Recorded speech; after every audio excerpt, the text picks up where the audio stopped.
सुरुवात करतो कवितेने। साथ साथ जो खेले थे बचपन में वो दोस्त अब थकने लगे हैं। साथ साथ जो खेले थे बचपन में वो दोस्त अब थकने लगे हैं। किसी का पेट निकल आया है, किसी के बाल पकने लगे हैं। सब पर भारी जिम्मेदारी है, सबको छोटी मोटी कोई बीमारी है। दिन भर जो भागते दौड़ते थे वो अब चलते चलते भी रुकने लगे हैं। पर यह हकीकत है, सब दोस्त थकने लगे हैं। किसी को लोन की फिक्र है, कहीं हेल्थ टेस्ट का जिक्र है। फुर्सत की सबको कमी है, आंखों में अजीब सी नमी है। कल जो प्यार के खत लिखते थे आज बीमे के फॉर्म भरने लगे हैं। पर यह हकीकत है, सब दोस्त थकने लगे हैं। देखकर पुरानी तस्वीरें आज भी जी भर आता है। देखकर पुरानी तस्वीरें आज जी भर आता है। क्या अजीब शय है ये वक्त भी, किस तरह ये गुजर जाता है। कल का जवां दोस्त मेरा आज अधेड़ नजर आता है। कल का जवां दोस्त मेरा आज अधेड़ नजर आता है। ख्वाब सजाते थे जो कभी आज गुजरे दिनों में खोने लगे हैं। पर यह हकीकत है, सब दोस्त थकने लगे हैं। या कविता कोणी लिहिली आहे ह्याचा कवी माहीत नाही, माफ करा, पण निनावी आहे, व्हॉट्सअपवर आली होती खूप काळापूर्वी। आय एम शुअर तुमच्यापैकी सुद्धा खूप जणांनी ती तुमच्यापर्यंत ती पोचली असेल व्हॉट्सअपवर। पण मला चांगली वाटली म्हणून मी सादर केली, कारण त्यात काही भाग माझा पण आहे की आज मैं भी थकने लगा हूँ, पेट निकल आया है, बाल पक गए हैं। म्हटलं आपण सादर करूया। माझ्याच सारख्या अधेड़ उमर के लोगों की कविता थी वो। आजच्या कथेचं नाव आहे पंचमृत्युंजय। ही एक सत्य घटना आहे। परत श्री नारायण आडकर जे माझे जुने शेजारी होते त्यांची कथा आहे, त्यांनी लिहिली आहे, त्यांच्याच गावात घडलेली। 1966 साली कोकण किनाऱ्यावर झालेल्या वादळात श्री वी कृ आडकर गिरप यांचं एक गलबत बुडालं। त्या जहाजावर असलेल्या 11 जणांपैकी 5 जण वाचले। ती सत्य घटना। समुद्री चाच्यांविरुद्ध लढणाऱ्या जहाजाला लॅटिन भाषेत गुराब म्हणत। त्या जहाजांवरील खलाशांना घाबरीत व घाबरीतचा अपभ्रंश होऊन गाबीत झालं। शिवकाळात आरमार चालवले आणि पुढील काळात गाबीत समाजाचा जहाजांचा धंदा सुरूच होता। ही जहाज किंवा गलबत कराची, मुंबई पासून केरळमधील कालिकत पर्यंत माल वाहतुकीचं काम करत। जहाजे बांधण्याची आणि चालवण्याची कला गाबीत समाजाला अवगत होती।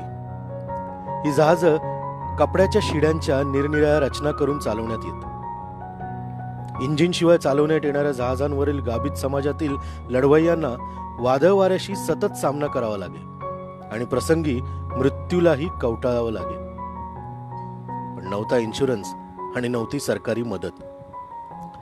असंच श्री आडकर यांचं एक जहाज अगदी अलीकडच्या काळात म्हणजेच 1966 साली सप्टेंबर ऑक्टोबर महिन्यात जहाजात मीठ भरून मुंबईवरून मंगलोरकडे निघालं, म्हणजे आताचं मंगळुरू।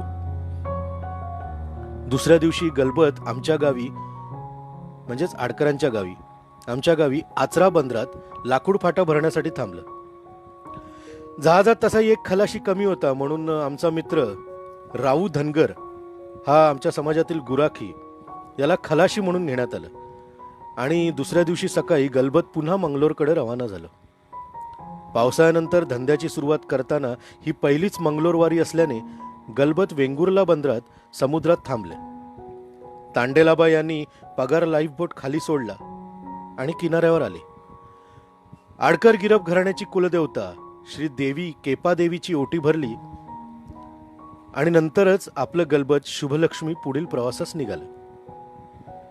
गलबतावर तांडेलाबा म्हणजेच आमचे काका हे स्वतः जहाज बांधणी करणारे एक निष्णांत आसामी होते.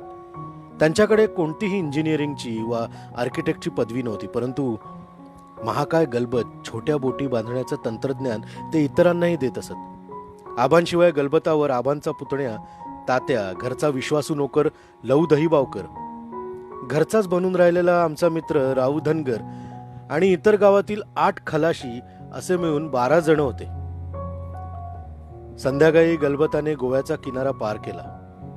तांडेलाबांनी अंदाज केला कुठे आलो, म्हणजेच कारवारच्या थोडं पुढेच. वाऱ्याचा वेग थोडा वाढला होता. दक्षिणेकडेही ढग जमू लागले होते.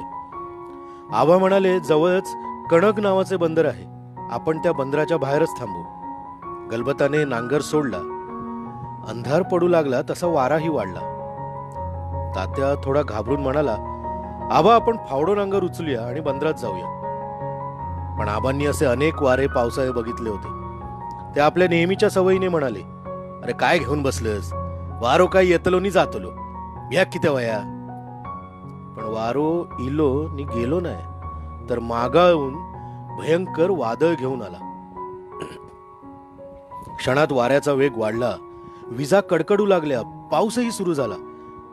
पर्वत काय लाटा गलबताला वर उचलून खाली आदळू लागल्या. नाहीकडे असलेले खलाशी मग दाठ्या म्हणजे सुकाणू जवळ पळाले आणि आबांच्या जवळ जमा झाले.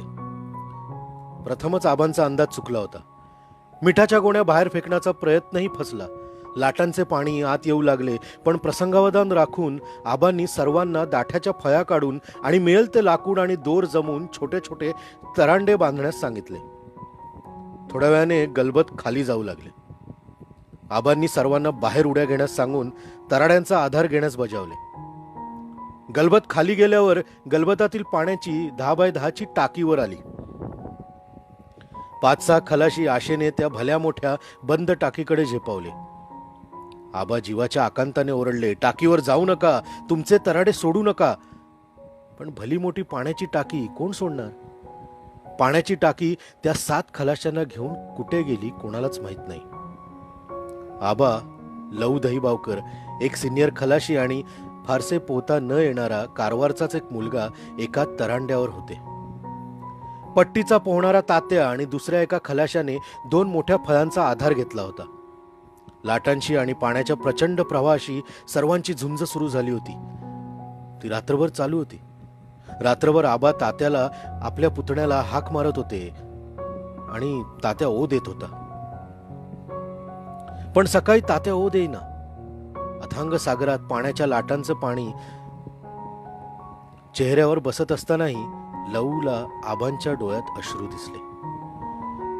दुसऱ्या दिवशी वादळ शमलं, पण पाण्याच्या प्रवाहाने सर्वांना फार दूर नेलं होतं.